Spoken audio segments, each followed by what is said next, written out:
Good evening, I'm Michael Patterson. Tonight, President Trump has ordered U.S. troops into Portland, Oregon, saying they must protect federal immigration facilities and restore order. But Oregon's leaders are pushing back hard, calling the move unconstitutional and inflammatory. Here's what's happening and where things may head next. On Saturday, President Donald Trump announced via Truth Social that he directed Defense Secretary Pete Hegseth to provide all necessary troops to Portland to protect what he called war-ravaged Portland and any ICE facilities under siege by Antifa and other domestic terrorists. He added that he is authorizing full force if necessary, but offered no further clarity on what that entails. Trump has repeatedly criticized Portland, calling it anarchic, dangerous, and out-of-control assertions he reiterated in recent Oval Office and public remarks. Pentagon officials were reportedly caught off guard by the announcement, telling NBC News they had not yet received concrete orders. Details remain murky. It is unclear whether active duty troops, the National Guard, or federal law enforcement would be deployed, and what the mission's size and rules of engagement would be. Still, the Pentagon has stated a willingness to support DHS operations in Portland, saying they stand ready.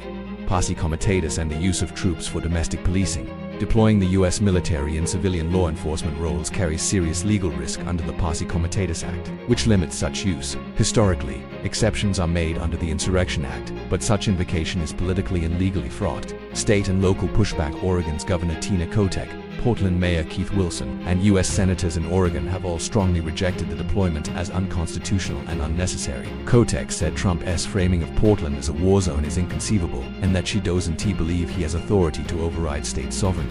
Mayor Wilson, who learned of the move via social media, said the number of necessary troops in Portland is zero, and accused the president of inventing chaos where none exists. Senator Jeff Merkley urged residents to stay peaceful and resist confrontation with federal agents, saying protest is legitimate but better done away from militarized intervention.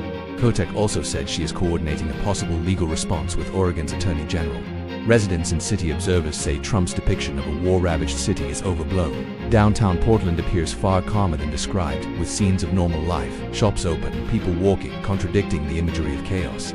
Local protests around the ICE facility remain active, especially after recent high-profile violence at an ICE field office in Dallas. That incident, where a gunman wounded and killed detainees, has been flagged by the administration as part of a broader threat narrative. Portland's Mayor Wilson has expressed frustration that the city did not request federal intervention, and that their presence could harm commerce, safety, and civic life. This move is not isolated. Trump has threatened or deployed federal law enforcement and troops in other Democratic-run cities, Chicago, Baltimore, New Orleans, in his campaign against rising crime.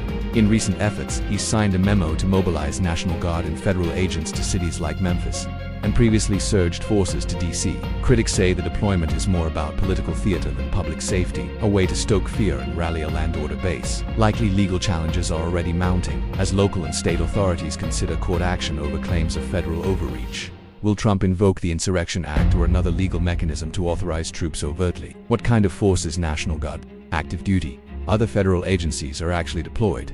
How will Portland law enforcement and residents respond? Cooperation, resistance, or confrontation? Will courts intervene quickly to block deployment on constitutional or statutory grounds? Could this open a precedent for federal military or paramilitary presence in U.S. cities for political purposes? Will Trump invoke the Insurrection Act or another legal mechanism to authorize troops overtly? What kind of forces, National Guard, active duty, other federal agencies, are actually deployed? How will Portland law enforcement and residents respond?